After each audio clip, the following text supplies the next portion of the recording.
They said the lake was for residents only, but they never imagined who truly held the deed to the waters they fished every Sunday.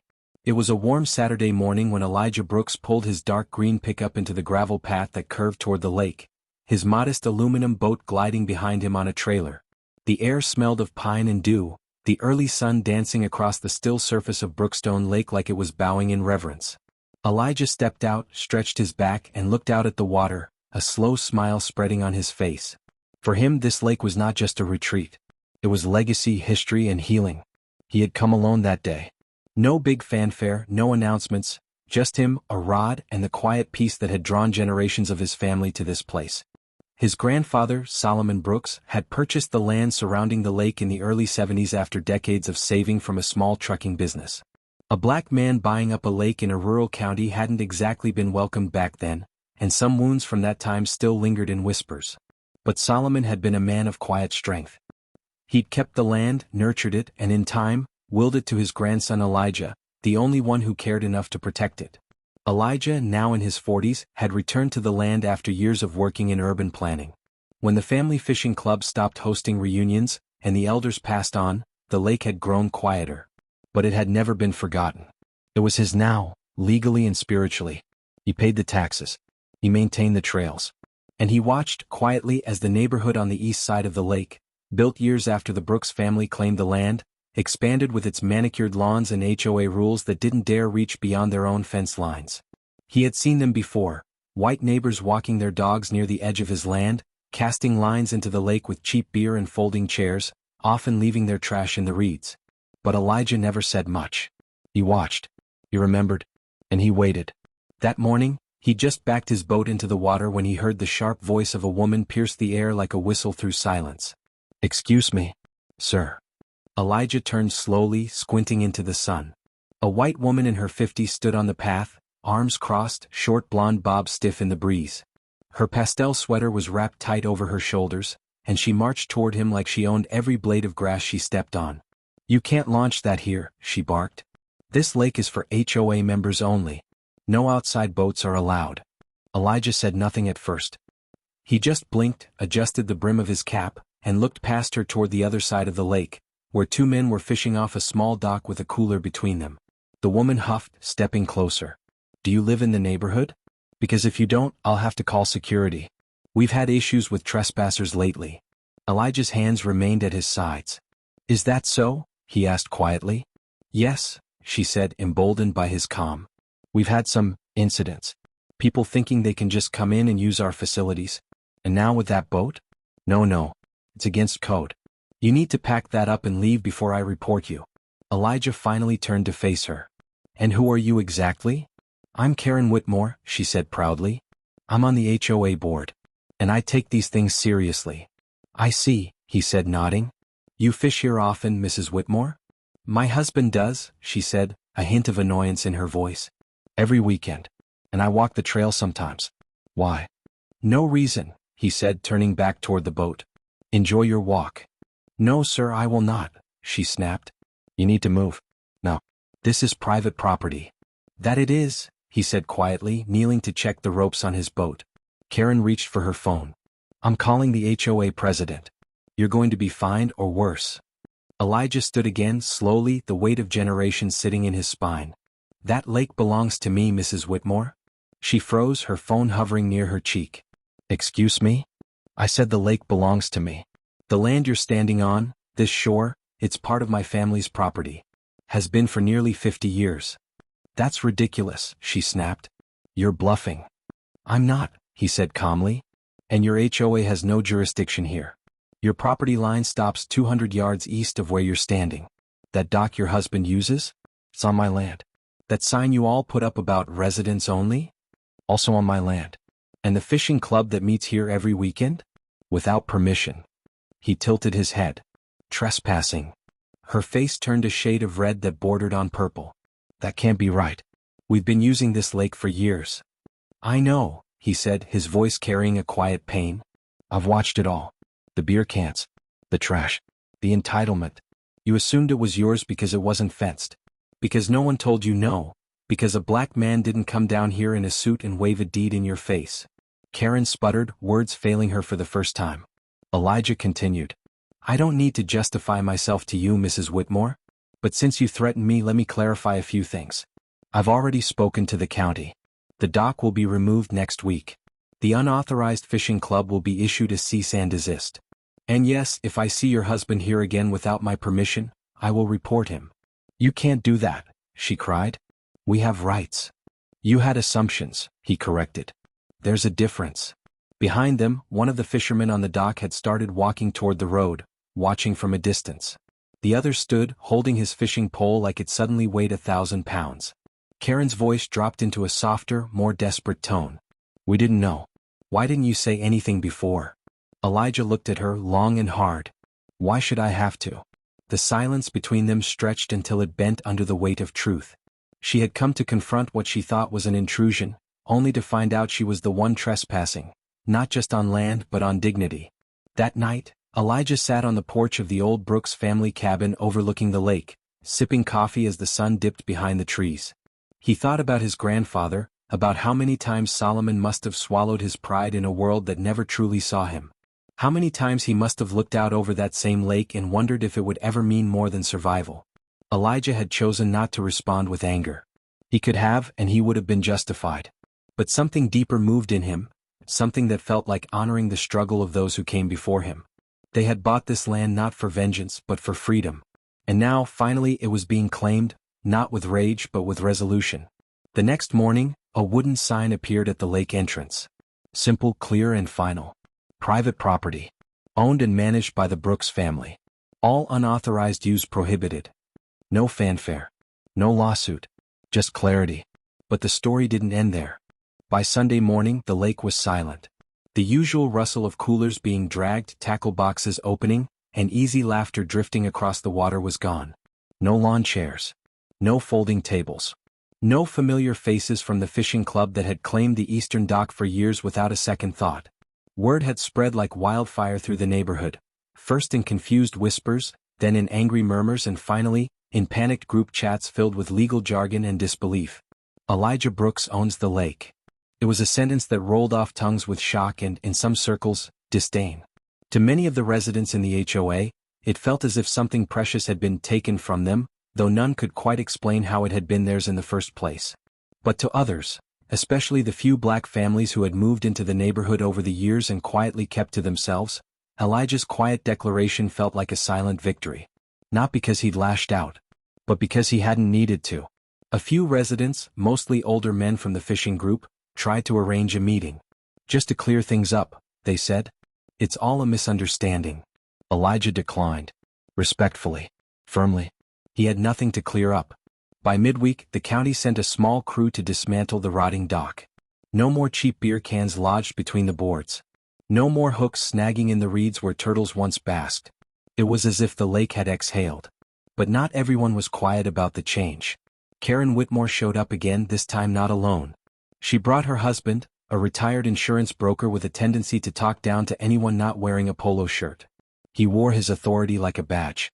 And he came with paperwork. We looked into it, he said, puffing his chest. And we think there might be grounds to contest the property boundaries. Your family's claim dates back decades.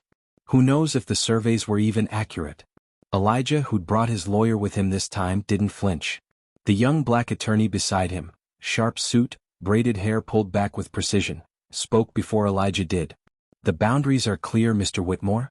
They've been reviewed, certified, and reaffirmed by both county and state. You're free to waste money on a lawsuit, but I'd recommend investing it in repairing your relationship with your neighbors instead. The Whitmores left without another word. Later that week, the HOA board held an emergency meeting. Residents packed into the community center, restless, defensive, confused.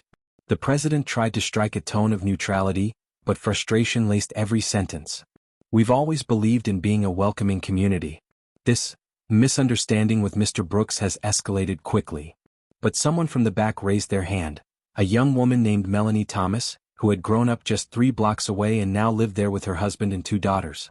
With all due respect, Melanie said, standing up, this isn't a misunderstanding.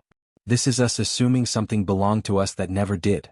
This is about not asking questions because the answer would have challenged our comfort. The room grew still. Melanie continued. Elijah Brooks owns that lake. He didn't put up fences.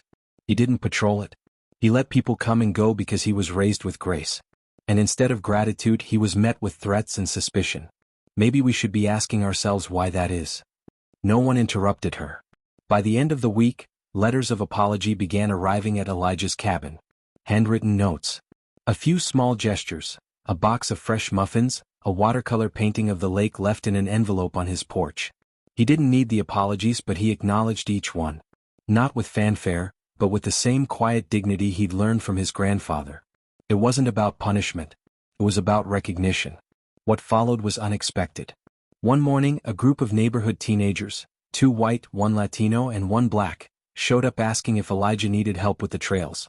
They'd seen how overgrown the paths had gotten.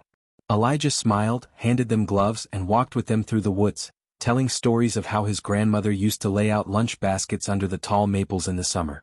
The kids listened. Really listened. And that's how it started. Over the next few months, Elijah began transforming the land. Not for profit. Not for show. But for legacy. He cleared brush, restored walking paths, planted native flowers near the shore. And when he installed a few benches overlooking the water, he added small plaques, each one etched with the name of someone from his family who had loved the lake in silence. Solomon Brooks, Evelyn Brooks, Charles Brooks. Names that had never made the local paper, but who had walked through fire to ensure their children had a place of peace. Eventually people started coming, not to take but to help. To ask. To listen. Elijah allowed small, organized visits. A few families at a time. No fishing unless invited. No noise. Just respect. The lake wasn't public property, but it had become a place of quiet learning, a place to recalibrate assumptions, to sit with discomfort, to honor presence. He didn't need their approval. He needed them to understand. And in time many did. Years later, a local journalist wrote a piece called "The Lake That Listened." It told the story of a man who reclaimed what was his, not with anger but with presence. It became required reading at the local high school. Students wrote essays about boundaries, about legacy, about how silence sometimes says more than protest. Elijah never called himself a hero. He kept to his routines, still launched his boat most Saturdays, still sat on his porch with a mug and a memory. But something had shifted, not just in the community, but in him. The burden of invisibility that so many black families carry had lightened, if only slightly.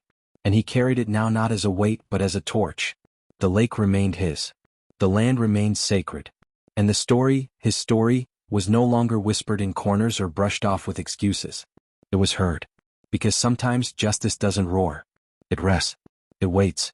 And then, when the time is right, it speaks with the steady voice of legacy that says, "This was always mine. You just didn't see me. And now you do." It had been nearly a year since that morning when Karen Whitmore tried to evict him from his own lake. Elijah stood now beneath the tall cypress trees along the North Trail. Trees his grandfather had planted himself, seedlings once barely the height of his knee, now towering over the land like silent sentinels. The sun filtered through the branches in patches, speckling the forest floor with gold.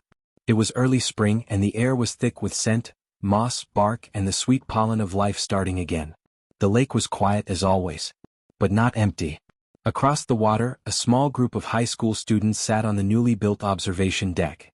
A local teacher, Mr. Daniels, a tall black man with salt and pepper dreadlocks and a voice that carried wisdom, led them through a community history lesson. Elijah had invited him months ago after overhearing how the school lacked local black narratives in its curriculum. Mr. Daniels spoke with reverence. When we talk about ownership, class and race, we often imagine protests, courtrooms and headlines. But sometimes the most powerful resistance is simply standing your ground, knowing the truth, and not flinching when the world tries to erase you. The students sat silently, many scribbling notes, but more just absorbing. Elijah remained at a distance, invisible by design. He didn't want to be a character in the story. He just wanted the truth to live. The change had come slowly, but it had come. Not long after the journalist's article made its rounds, a professor from a local college contacted Elijah. She was working on a documentary about black land ownership in America, how often it's lost through intimidation, legal loopholes, or generational silence. Elijah's story, she said, was rare. It wasn't about loss. It was about reclamation. About standing still when the storm expected you to run. At first he was hesitant. He didn't want his life turned into a spectacle. But the professor was patient, careful, and thoughtful in her approach. and slowly he let her in. They filmed over the course of 6 months. Interviews with descendants, neighbors, old friends of his grandfather. Drone footage of the lake. And the story grew. Not because it was dramatic, but because it was real. The documentary was picked up by a regional network and eventually nominated for an Independent Film Award. Elijah didn't attend the ceremony, but he watched it online from his cabin, coffee in hand, tears in his eyes as they read the dedication. To those who protect their legacy even when no one's watching. But not everyone embraced the shift. There were still whispers. Still cold stares at the grocery store. Still people in the HOA who referred to him as that man by the lake, instead of his name. And Karen? She had gone quiet publicly, but her pride had been wounded in a way she refused to heal. Some said she still believed Elijah forged the documents. Others said she and her husband had quietly listed their house, planning to move to a neighborhood where things were easier. Elijah didn't concern himself with their stories. He had his own to live. The land became more than a symbol. It became a gathering place, not a public park, not a venue, but a sacred space for moments that mattered. Once a month he hosted what he called Legacy Days. Families could walk the trails, sit by the water, listen to speakers, or simply reflect. No fanfare. No marketing. Just word of mouth and a trust that grew stronger with each person who entered the space and left it better than they found it. One day, a woman in her 70s approached Elijah near the edge of the dock. Her hands were trembling, her voice unsure. "My name's Dolores," she said. "My daddy worked near here when I was little. Colored folk weren't allowed near this lake back then. But I used to sneak down sometimes and sit in the trees just to watch it. I always dreamed of touching the water. Just once." Elijah took her hand gently and led her to the shore. She stepped in slowly, shoes and all, tears mixing with the ripples at her feet. "This is yours now too," he said. She cried into his chest, years of pain and beauty converging into a moment neither would ever forget. That was the power of quiet reclamation. Not revenge. Not gloating. Just truth, restored, respected, and shared. And as time passed, the lake became more than Elijah's legacy. It became part of the town's.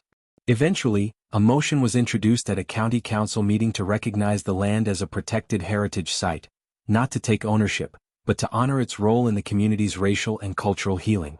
Elijah agreed, but only under one condition, that the plaque by the trailhead include the names of every ancestor who had once walked the land in silence. Read. In memory of the Brooks family who held the line when no one else would. May this lake forever reflect not just the sky above, but the strength below. Elijah often sat in front of that plaque on warm evenings, watching the sun set in the same direction his grandfather used to stare. He didn't need applause. He didn't need vindication. He had something deeper, a peace that could not be stolen, a dignity that had outlasted erasure, and a story that had finally been told.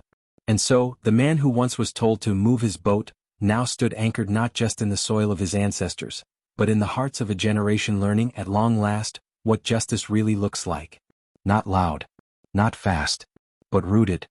Months passed and the air turned cooler. Leaves gathered on the surface of the lake in fiery shades of amber and rust, drifting like memories that had nowhere else to land. Elijah's world had become quieter, not in the absence of voices, but in the soft echo of peace that had taken root on the land.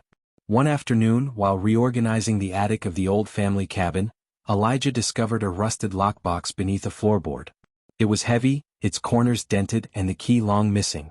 He took it down to the porch and pried it open with a crowbar. Inside lay layers of paper worn thin by time, deeds, letters, photographs, receipts. But at the bottom was something he'd never seen before, an unsent letter written in his grandfather Solomon's bold cursive, dated 1973. To the future Brooks who will one day stand on this land. Elijah froze. I don't know what world you'll live in. I don't know if the land will still be ours.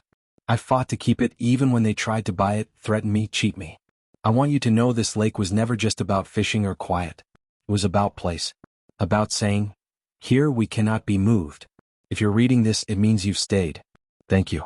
Don't let them take it from your heart, even if they take it from your hands. Elijah folded the letter carefully and held it to his chest. It was as if Solomon knew that one day someone would need those words. Not just Elijah but all those who had grown up feeling like guests in their own country. That letter became his compass. Every decision he made after that, about the land, the community and his own voice, was guided by that ink on paper, that echo from a man who had planted more than trees. In the weeks that followed, Elijah launched the Brooks Legacy Project, a quiet but intentional effort to preserve black land ownership through education and legal assistance. It wasn't a nonprofit and it didn't seek press. It was a mission, discreet, intimate, but powerful. He partnered with black attorneys, land use experts, and historians. They traveled the county speaking to black families, some of whom owned property they didn't know the value of, others who had already lost land to shady developers or tax trickery. Each story was different, but the theme was the same. Silence had been used against them for generations. And now, silence would become strength. One family came to Elijah in tears. They had nearly signed over mineral rights to an out-of-state corporation, unaware that their land held resources. Elijah and his team helped stop the deal just in time. The matriarch, a soft-spoken woman in her 60s, hugged him hard and whispered, "They thought we were asleep. But we're not. Not anymore." And yet, not everyone approved of Elijah's growing influence. One evening as he returned home from a town hall forum, he found a note taped to his cabin door. "Careful how high you climb. Some folks don't like being looked down on. No name. No return address." He read it slowly, folded it in half, and threw it into the fireplace. Elijah knew what that was. A last gasp from those who could not tolerate a black man being more than tolerated. They didn't mind his presence so long as it was quiet, grateful, invisible. But to lead? To own? To change the story? That was too much. But he kept going. Each weekend, new visitors arrived at the lake. Elders, school teachers, youth mentors. They came not to take pictures or claim the place, but to learn. Elijah didn't need to speak much anymore. His presence and the land itself told the story. One Saturday, a little boy, maybe 7, asked Elijah if he could fish off the new pier Elijah had built. His rod was cheap plastic, his shoes too small, but his eyes were full of hope. Elijah knelt beside him. "You ever fished before?" "No, sir," the boy said. "You know why this lake matters?" The boy shook his head. Elijah pointed toward the water. "Because for a long time, people like you and me weren't allowed near lakes like this. They'd say we didn't belong. But this one? This one has our name on it." The boy's eyes widened. He looked at the water differently after that, like it wasn't just water but a reflection of possibility. That night, Elijah wrote a journal entry he hadn't planned to share with anyone. "Sometimes I wonder if legacy is just another word for loneliness. But today when that boy smiled I felt something shift. Maybe it's not about the weight we carry. Maybe it's about the space we create for others to stand taller than we ever could." The lake had become more than a battleground or a monument. It had become a sanctuary. But as winter crept in and the trees went bare, Elijah would soon be faced with a decision. One that would test not just his rights as an owner, but his courage as a steward of memory. Because not all battles come with warning signs. And not every threat comes from outside the fence. The first letter came by certified mail. It was a thick envelope, printed on expensive ivory-colored paper, the type meant to intimidate. Elijah opened it at his kitchen table, the morning light soft against the wood grain. Inside, a formal letter from a law firm based in Atlanta announced a proposed zoning review of the land surrounding Brookstone Lake. The language was sterile, legalistic, designed to mask the blow behind bureaucratic politeness. The county was considering a developmental reclassification of several plots of rural land.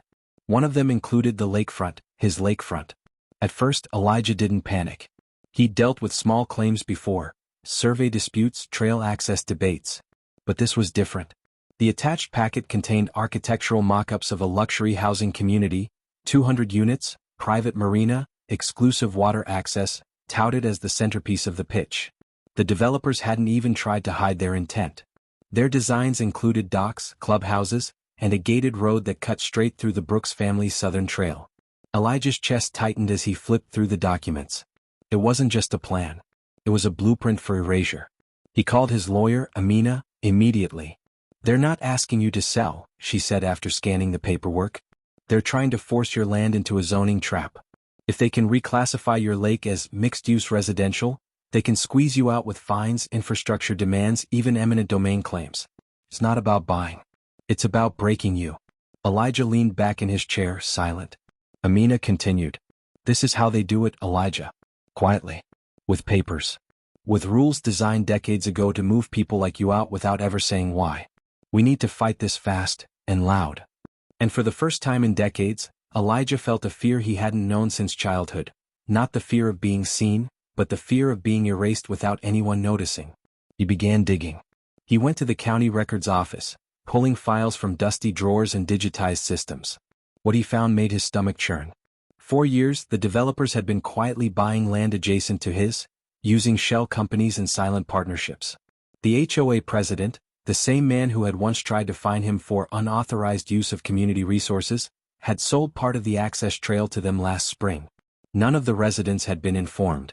But the worst betrayal came when he found a record dated 25 years earlier. A former county clerk, long retired, had flagged the Brooks deed as potentially misfiled. That misfiled tag had remained quietly attached to the property for decades. It didn't affect ownership, but it meant the land was considered technically disputed under zoning review. That little flag? It was the crack the developers needed. They weren't fighting Elijah. They were exploiting a paperwork ghost to pretend the land was unstable. When Elijah confronted the current clerk, a nervous young man barely out of college, he stammered. "It was flagged before my time, sir. I didn't know. No one ever contested it, so." Elijah leaned forward, voice low. "Because they never thought a black man would be able to read through 40 years of your files." The clerk said nothing, but the guilt in his eyes was louder than any apology. Back home, Elijah sat on the porch and stared at the lake. The wind skimmed across the surface in ripples that looked like scars. He thought of his grandfather again, of that letter tucked away in the attic, of the generations who had swallowed rage just to survive. And now here he was, on the brink of losing what they had bled to build, not through fire or chains but through signatures and silence. But Elijah didn't break. He called Amina. "Let's file an injunction. I want a public hearing. And I want every black family in this county to know what they're trying to take from us." And then, something unexpected happened. The community rallied. Not just the black families, but allies who had walked the trails, sat by the lake and grown to understand its meaning. Teachers, students, historians. Even Melanie from the HOA stood beside him. "They lied to all of us," she said. "We let it happen because we didn't pay attention. Not this time." Elijah gave his first public speech in decades at the county hearing. He stood in a crowded room of developers, officials, and citizens with a photo of his grandfather in hand. "I'm not here to ask for a favor," he said. "I'm here to remind you of a fact. This land is not up for negotiation. My family's name is carved into this soil deeper than any survey line. And if you think for one moment that I will let history repeat itself, quietly, politely on paper, you are mistaken." There was a long silence. Then applause. Not wild, not staged, but real. Controlled. Respectful. Powerful. The developers squirmed in their seats. Their attorney stood up, tried to counter with jargon, but the mood had shifted. The room belonged to Elijah now. 2 weeks later, the injunction passed. The zoning proposal was tabled indefinitely. And the county opened an investigation into the record-keeping practices that had allowed the deed flag to remain unchallenged for decades. Elijah won. But he knew this wasn't the end. Victory didn't mean safety. It meant responsibility. And in that moment, Elijah realized his grandfather had never just given him land. He'd given him a battlefield. A place to fight not with weapons but with roots. A place to teach others how to hold the ground beneath their feet with pride, and never again ask for permission to belong. The seasons turned again. Another spring arrived, gentle and alive, as if the land itself was exhaling after the battle. But this time, Elijah didn't walk the trails alone. The Brooks Stewardship Institute had begun as a modest idea, a small trust to protect the land surrounding Brookstone Lake. But after the zoning battle, after the hearings, the attention, the documentary, and the flood of messages from across the country, it became something larger. It became a movement. Elijah partnered with Amina and a group of young black professionals, lawyers, urban planners, community organizers, and environmentalists. Together, they built an institute that would teach black landowners how to preserve, protect, and defend their property. Not just the land but the stories buried in the soil. The family trees. The unmarked graves. The fields once stolen and taxed away through silence. The institute was headquartered right at the lake. They converted the old barn into a learning center. The walls were lined with maps, court cases, deeds from families who never had the chance to fight back. Every summer, young interns from historically black colleges came to walk the trails, study zoning law, learn agricultural stewardship, and listen to Elijah's quiet, deliberate voice share lessons far beyond what any textbook could contain. "I'm not here to be a leader," he'd tell them. "I'm here to be a gatekeeper. I'm just holding the door open long enough for you to walk through it." The community, too, began to change. The same HOA that once denied his existence now invited him to serve on its advisory board. He declined. Not out of bitterness, but because his mission had grown bigger than neighborhood politics. But he did accept their invitation to speak at a community gathering. Standing at the lake's edge under a sky wide with light, Elijah addressed a crowd that now looked different, not just racially but spiritually. Humble. Listening. I didn't reclaim this place to build walls, he said. I reclaimed it to build memory. We lose more than land when we stay silent. We lose language. We lose connection. We lose power. There was no applause this time. Just stillness. Reverence. A few feet away, Karen Whitmore stood at the back of the crowd. She had aged in the years since their first encounter, her face drawn, her shoulders less proud. After the speech she approached him. Slowly. Carefully. I owe you an apology, she said, voice brittle. Elijah nodded. You do.